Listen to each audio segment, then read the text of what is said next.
the Ukrainian situation might be improving, depending on who you talk to, or headed towards a bigger disaster. So right now, the Ukrainian government is making significant advances against the pro-Russian forces in eastern Ukraine. And they've now gotten it to a point where they are besieging a town called Donetsk. And that's one of the strongholds of the pro-Russian forces in eastern Ukraine. And they've cut off the link between that and the second largest town in the area. So the pro-Russian forces would have trouble getting their supplies in, etc. So first, let's give you the latest in terms of casualty counts, and then we'll explain what might happen next. Reuters says UN agencies say more than 1,100 people have been killed, including government forces, rebels, and civilians, in the 4 months since rebels seized territory in the east, and the government launched its crackdown. Kiev says 568 of its troops have been killed in combat. Those are significant numbers, and obviously civilians among those, and there are shelling of the cities, including Donetsk. And so it's a worrisome situation no matter what. Even if the Ukrainians gain the territory back, there's certainly a lot of deaths on all sides, including civilians, which is very, very problematic. Now, what could be more problematic is if the Russians cross the border. So that we go to Reuters again. They say Kiev said that it was in the final stages of recapturing Donetsk, by far the biggest city under the control of the pro-Russian rebels. Okay, well then what might that lead to? Well, they say NATO said on Monday there was a, quote, high probability that Russia could launch an invasion of Ukraine. Well, that's not good. Okay. So they apparently have tens of thousands of soldiers already amassed at the border, the Russians do.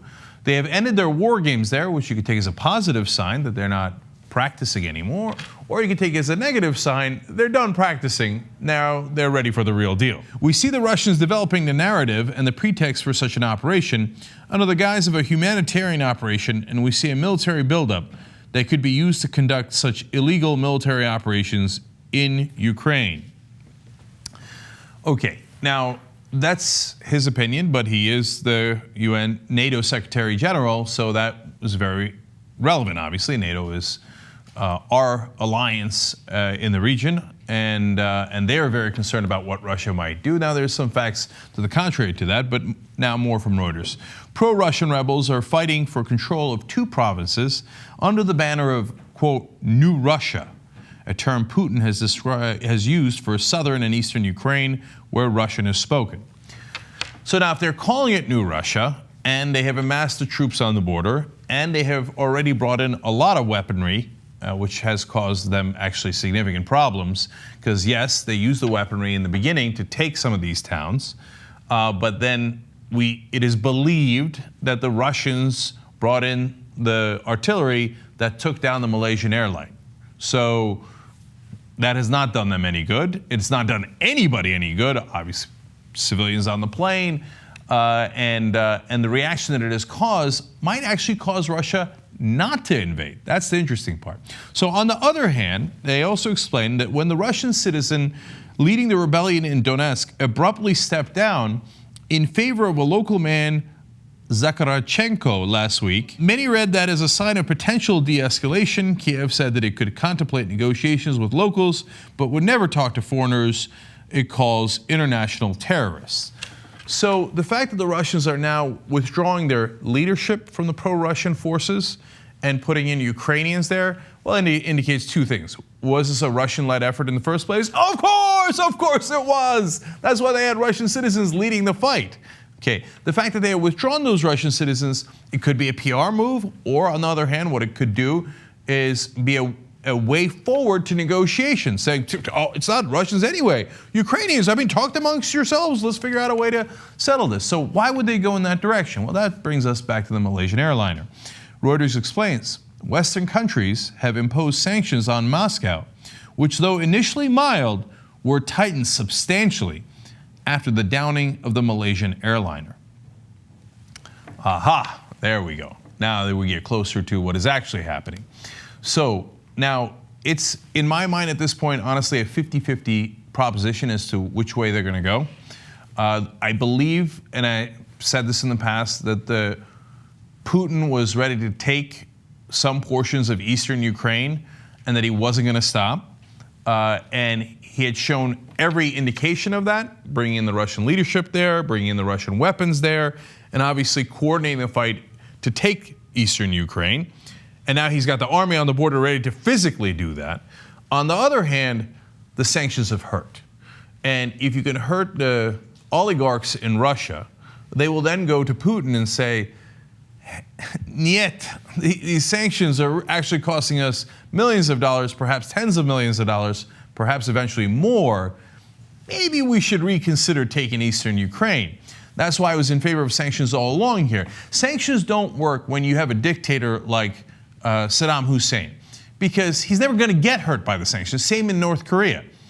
What you need for sanctions to work is wealthy businessmen at the top who do get hurt by sanctions. Now, that worked in South Africa. It also actually worked in some ways because of the labor strikes in Egypt. All of a sudden, the rich upper class of Egypt, which is significant, turned to Mubarak and said, actually, you're not really running the show.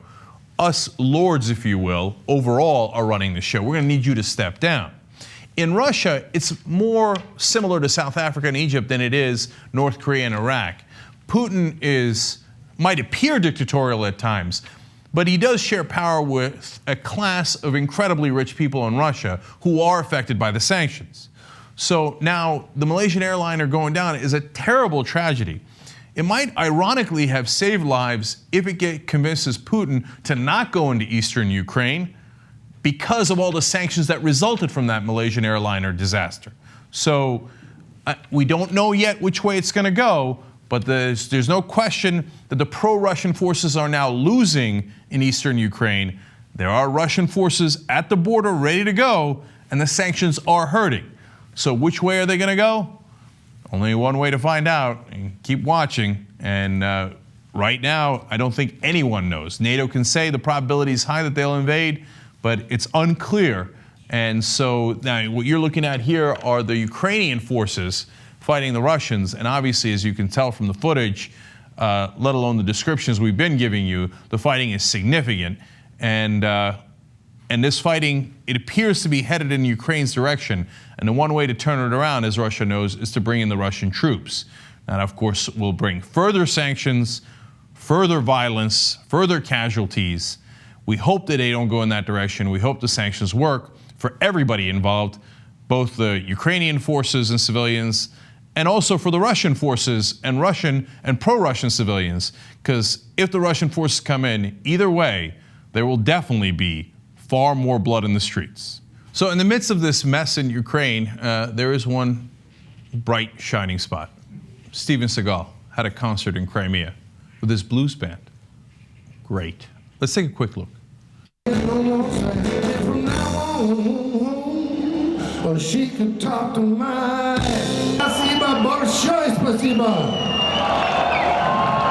freedom to believe in what you believe in. No man has the right to condemn another man for believing what he believes in. Spiritual, religious, political. No man has the right to stop or criticize any man or woman from believing what they believe in.